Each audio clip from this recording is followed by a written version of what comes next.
Assalamualaikum warahmatullahi wabarakatuh. Perkenalkan, nama saya Navinda Nurkistiafianti dan teman saya Novia Nurisma.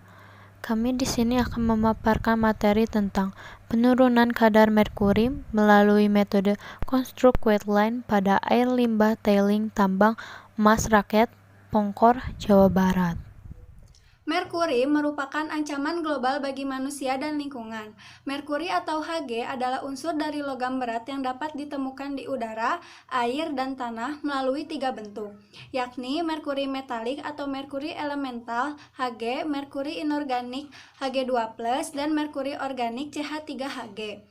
Oleh karena itu, perlu dilakukan suatu pengelolaan agar dapat meminimalisir potensi pencemaran pada lingkungan.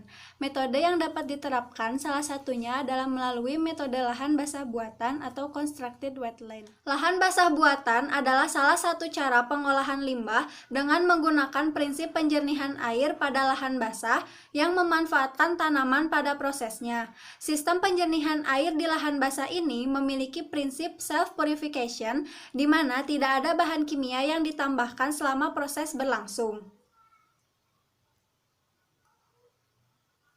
Sistem lahan basah buatan atau constructed wetland dapat terbukti secara efektif dalam menghilangkan padatan yang tersuspensi, polutan organik, dan nutrien dari air limbah.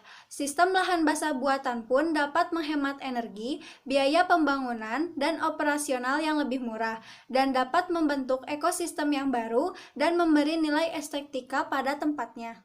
Lahan basah buatan dapat dibagi menjadi 2 buah sistem, yakni free water surface constructed wetland, yaitu sistem yang menggunakan tanaman makropita dalam air dan umumnya digunakan pada sistem lahan basah buatan tipe aliran permukaan. Sistem ini meniru rawa alami yang mempunyai area air yang terbuka dan area dari makropita apung atau tumbuhan mencuat yang dapat berada di lahan basah tersebut.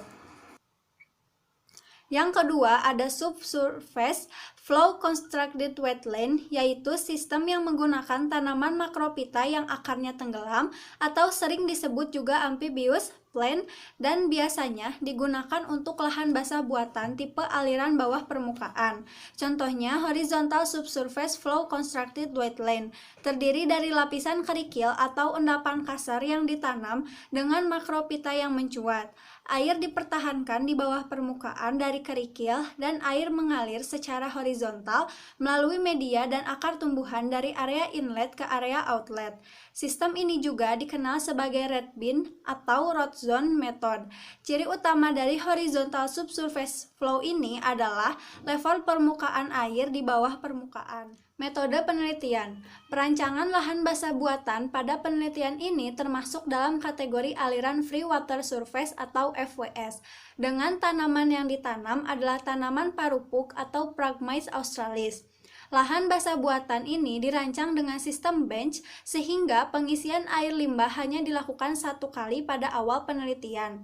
Lahan basah buatan ini akan dilakukan pada media plastik dengan spesifikasi tinggi 40 cm dan diameter 39 cm, dan media yang digunakan adalah tanah, kompos, dan juga kerikil. Terdapat 2 jenis air limbah yang digunakan pada penelitian ini, yakni air limbah buatan dan air limbah asli tailing tambang emas. Berdasarkan hasil sampling yang diperoleh, air limbah tailing tambang emas ini diketahui memiliki kadar Hg antara 27 ppb 81,5 ppb. Berdasarkan data tersebut, variasi air limbah buatan ditetapkan sebesar 30 ppb, 60 ppb, dan 90 ppb. Pembuatan limbah buatan sintesis ini menggunakan senyawa merkuri klorida yaitu HgCl2 untuk membentuk konsentrasi larutan yang diinginkan. Penelitian diawali dengan melakukan penanaman tanaman pada media tanaman dan reaktor yang disediakan. Selanjutnya adalah mengalirkan air limbah ke dalam reaktor yang telah disediakan. Penelitian ini dilakukan selama 5 hari dengan waktu detensi yang ditetapkan selama 1 hari. Maka pada hari di mana air limbah dimasukkan akan dikategorikan menjadi hari ke-0 dan pengecekan merkuri akan dilakukan pada hari ke-1, 2, 3, 4, dan 5. Analisa kadar merkuri pada air limbah ini dilakukan dengan alat AAS atau spektrofotometri absorpsi atom.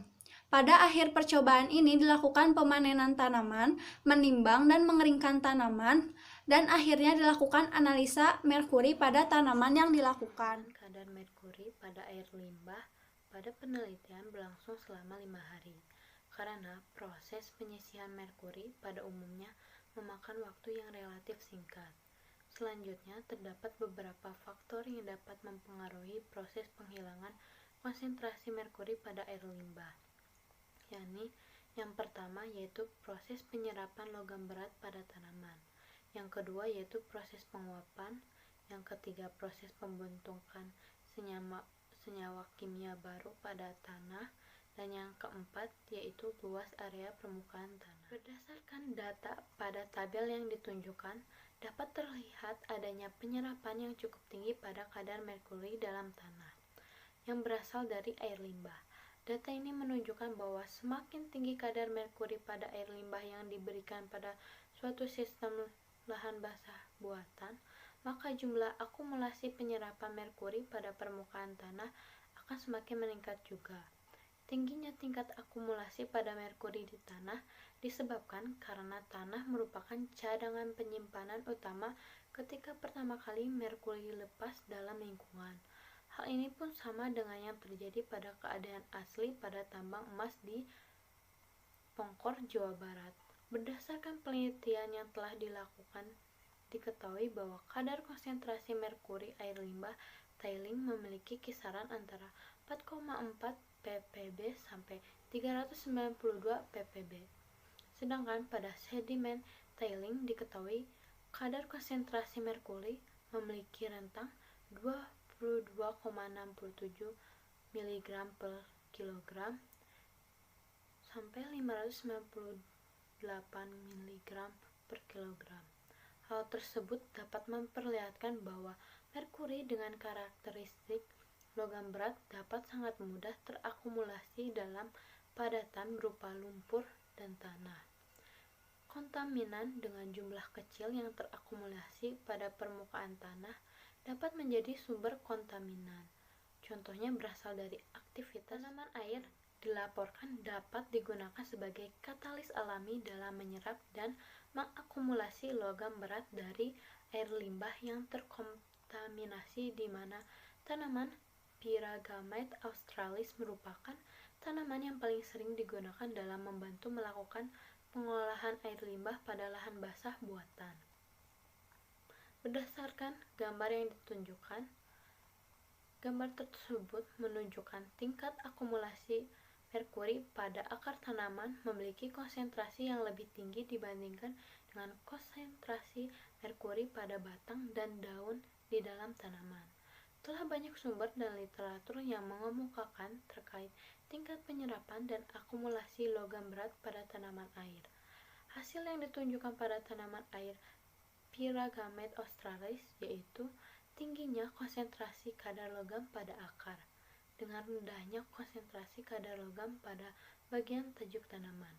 Hal ini sesuai dengan penelitian yang sudah dilakukan, yaitu menunjukkan bahwa organ tumbuhan bagian bawah merupakan area utama dalam akumulasi penyerapan logam CD, Cr, Cu, Hg, Mn, Ni, Pb, dan Zn.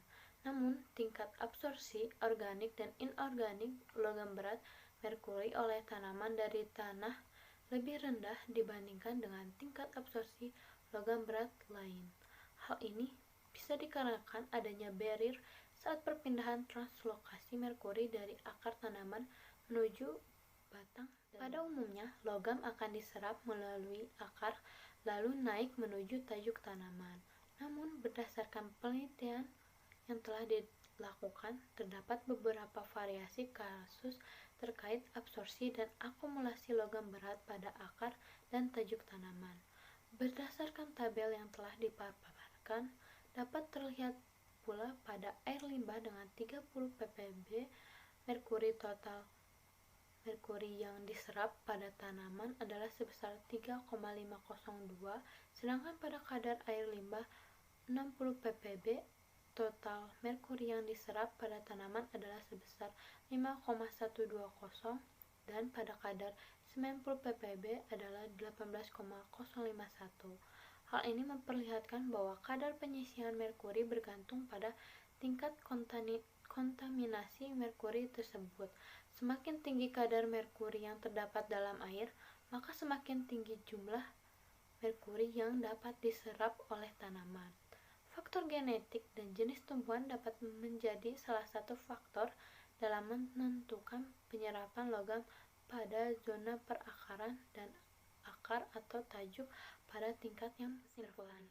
Kadar merkuri pada air limbah tailing tambang emas rakyat di Pongkor, Jawa Barat adalah berkisar antara 27 ppb sampai dengan 81,5 ppb. Sistem lahan basah buatan dengan tanaman Pyragametes australis terbukti dapat menyerap merkuri pada air limbah merkuri dengan tingkat efisien mencapai 99,8% pada air limbah buatan kadar 60 ppb dan 90 ppb, serta pada limbah asli dan limbah buatan kadar 30 ppb dengan tingkat efisien mencapai 99,6%.